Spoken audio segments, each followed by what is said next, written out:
And welcome back to Scream with me. My name is Rusty. This is my channel where I talk about my favorite horror movies and aggressive rock music, especially heavy metal, power metal. And this series, Scream with Me, is about me horror movies. And I want to talk about 2020's Ghosts of War. Um, I like war movies. Apocalypse Now. I've got a giant stack of them. I love war movies. Thin Red Line, Hamburger Hill, Platoon, all of all of those kind of things. I've got all of them. I've got all of those movies. I like war movies. But I've noticed that there's not a whole lot of horror movies based around. If you know any, let me know. Um, I do consider Apocalypse Now kind of horror, psychotic in any event, especially the Redux version. But yeah, but this, I love this. One of the best twists I've ever seen in a movie. Ghost of War was released in 2020, so it's a pretty new movie. It was written and directed by Eric Bress, starring Brenton Thwaites, Kyle Gallner, and Aled Ritchson. The story centers around Chris, who is the leader of a five-man platoon who are going to uh, be the replacements for well, let's read the thing. Five American soldiers assigned to hold a French chateau near the end of World War II. This unexpected respite quickly descends into madness when they encounter a supernatural enemy more terrifying than anything seen on the battlefield. Yeah. So they are the replacement squad to hold this chateau that had been previously occupied by the Germans, and now they are going to replace the team that's there. They get there to the chateau finally. The psycho of the bunch. It's an interesting five-man squad. You have the geek, the pretty boy, Chris, the geek, the musclehead, kind of jock-like thing, and the psycho, the redneck psycho. You always got to have the redneck psycho, and boy, is this one fit for the part. But so they get to the chateau, and the first thing that they notice when they finally get there. Oh, wait, let's go back. The first thing that I thought was really great was, and it was funny to me that it was the psycho, the redneck psycho, but there was this group of Jews who had obviously just escaped a concentration camp in France, and were returning back to France, I guess. Um, and the psycho saw a woman and a little kid. Obviously, they had escaped. They were, of course, looked like concentration camp victims. And he runs up, and he has a habit of like ripping out the enemy's gold teeth and anything of value.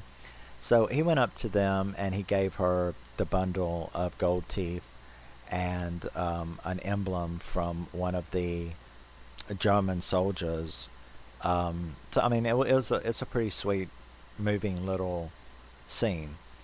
But they get on to the chateau, like I said, and the first thing that they notice is that the squad that's there is unusually thank you bye.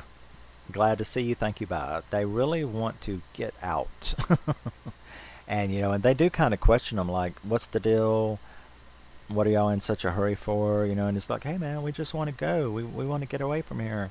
We want to catch furlough, but they wouldn't say anything bad. One of them had a radio, and they were like, well, can we keep the radio? And they're like, yeah. So they quickly got the hell out of there, and the five squad members start settling in, and it doesn't take too long before some really strange supernatural things begin to happen. They're hearing noises. They're seeing visions. Lots of jump scares that work very well. I don't like cheap ones, but if they're, that's why I watch a horror movie. Is I want you to scare me. I want you to psychologically scare me sometimes. I want you to jump scare me sometimes. That's why I'm watching these movies. So there's a lot of effective um, jump scares. I love the cinematography in this movie. It's very well acted, very well filmed. The uh, the special effects are really good. So yeah, it definitely keeps you on edge. They begin to hear like Morse code that says something like, I have no legs. That keeps repeating. If you leave, you die. Keeps repeating. They can't really pick up on the radio, but when they finally do, it's doing that kind of stuff. It's like a ghostly voice saying, if you leave, you die. Um, so this goes on for quite a while. Lots of visions, lots of supernatural stuff. It's very scary, very atmospheric. One of the five ends up, well, I guess he basically wakes up from a vision and is like, this isn't real, and this can't be real, and he pretty much dies. They try to leave the chateau uh, and go back, try to leave it, but they end up pretty much making a circle and ending up right back at the beginning, which kind of blows their mind. So they go back in and they continue to try to figure out what the hell is going on. Things get very, very, very intense in this movie. Like I said, there's lots of spooky stuff going on. The apparitions are really good. Um, Everything is done very well. I really love this movie. I really like everything that's going on. And then they get attacked by a squadron of Germans, which brings them closer together as a squad. But at the same time, it's really bloody and gory and pretty tense, and everything is. The psycho is even more psycho. They're just like everything is more than usual. So that's pretty cool. Then, yeah, we pretty much, after they pretty much have given up and think that they're about to end, when the major supernatural attack from this family that owned the chateau, it keeps trying to kill them, sort of in a poltergeist fashion. When they pretty much, it looks like they're defeated. It looks like they're fixing to all die. Um, we get probably one of the biggest twists I've ever seen in a movie, and that is Chris, the leader of the squad, wakes up. And he wakes up in what looks like a futuristic scientific lab. And this is like an hour and 15 minutes, hour and 20 minutes into the movie. So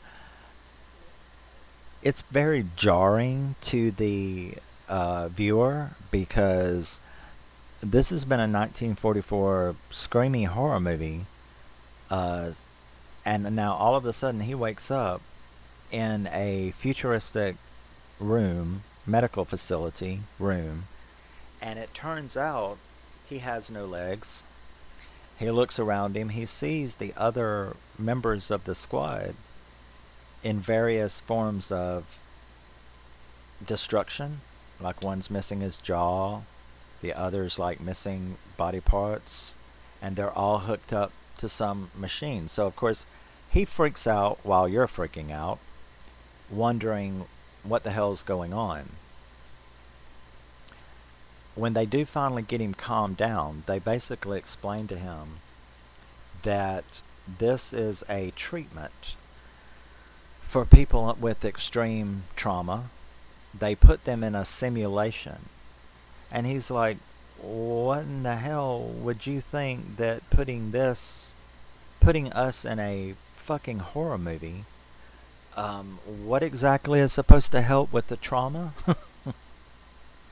of, I guess, our physical and mental injuries, what exactly is putting us in the middle of a scary as fuck horror movie and all kinds of flashbacks to war and ugliness? How is that supposed to help?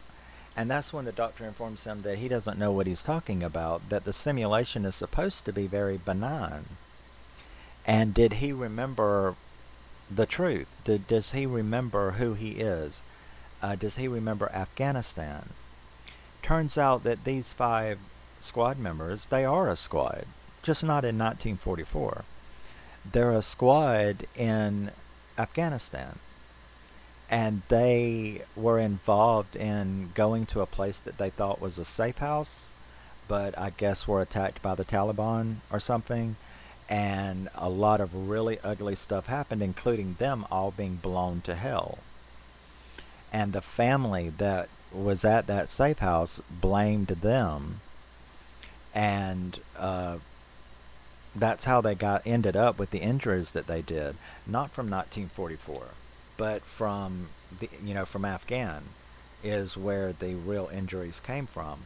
So, this guy's like, well, okay, fine, but I still don't understand, what's going on. Why would you put us into a horror movie type scenario? And when the guy told him it wasn't supposed to be that, he didn't know where these visions and the ghosts and stuff like that were coming from, because that's not part of the program. And so he tells him that there must be some kind of ghost in the machine, because this is what's happening to them in this simulation. And then he says a word. I can't remember what it was, but I just watched it. I just turned it off 5 minutes ago. But there was a word, Veronton or something like that. And he said, "What is that word?" And the doctors look at each other and go, "I don't know. All 5 of you have mentioned that word during this simulation, and we looked it up on Google, and it's some kind of Muslim or Afghan curse." And it sort of rings to him then that there is a ghost in this simulation. There was a demonic ghost in this simulation, because they were cursed. Him and his squad were cursed by the family that were killed during that safe house attack, in the situation that got them to the position they're in, their destruction. So he's like, "You've got to put me back in." And that's when he figures it all out. The radio, the Morse code, "I have no legs." He had no legs. If you leave here, you die, talking about the simulation. This simulation is supposed to be meant to help soldiers overcome their trauma by letting their mind rest and heal, by putting them in a pleasant simulation. And this certainly wasn't pleasant. So this was an unusual situation. So he was like, "Well, you got to send me back in," because that's why the one of them died, was because he realized, and now everybody's waking up, because they're being attacked by these ghosts. You've got to get me back in so that I can, now that I know what's going on, I can address this, because everything in the simulation, ghost-wise, is real. So now that I know that, I need to go back and be able to fight for real by facing what we done, apologizing, begging forgiveness, whatever he's going to do, but you've got to put me back in. So they put him back in, he goes back under, and they wake up in the exact same scene that the movie started with, leaving you to go, okay, I don't know what he's going to do, but now that he knows the truth, hopefully he can figure it out. So there were people who were thrown by it, and was like, I don't like the way it ended, because it doesn't end. It just, yes, he knows the truth, but when he goes through the simulation again, what is he going to do? Because the 4th member, the 5th member is dead, so it's only 4 of them now. So he's going to go back in, I guess, and try to do what he can to fix the situation. So that's a little bit of Ghosts of War from 2020, military-based horror movie. Those ghosts are absolutely phenomenal in this movie. This movie is very scary to me. Um, I got a lot of jump scares. I had a lot of creepy moments from the supernatural aspect of this movie. And I think you will too if you like that sort of thing. But yeah, 2020, Ghost of War, Brenton Thwaites, Gallner, Alan Ritchson, written and directed by Eric Bress, and it came out in 2020. So it is a pretty new movie, and I promised myself I would not ramble on like an hour like I did the last movie. So yeah, if you like this kind of movie, pick it up. I love it. I like having it in my collection, and I wish I knew some more. The next one I'm going to do is called Red Sands, which is another movie like this, a military-based horror movie taking place in a military setting with soldiers. You don't see a lot. You know what? We got Dog Soldiers. I don't know. Does that count? We've got Red Sands. We've got Ghosts of War. If you know any military-based horror movies where soldiers are the protagonists and victims and everything, we really need a horror movie slasher. You know, I mean, a horror slasher that involves in a military setting. I don't know. We could have like maybe a military training camp full of soldiers that are being hunted by a slasher on the base. That could work. But yeah, we need more military-based horror movies that's got soldiers as the protagonists and victims and maybe even killers, whatever. But if you know any good military-based horror movies, let me know, and I will check them out because I would like to own them, possibly. But I appreciate your time stopping by for another little review or discussion. I guess I don't really review. I mostly discuss what I like about a movie, and I will definitely see you soon, I hope, in the next one. Love you, miss you, bye-bye, and stay scary.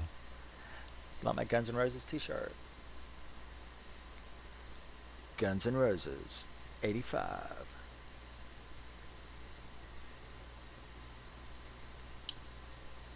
He's got eyes of the bluest skies, as if they thought of rain. Don't make me sing. But I will see you later. Thanks. Bye-bye.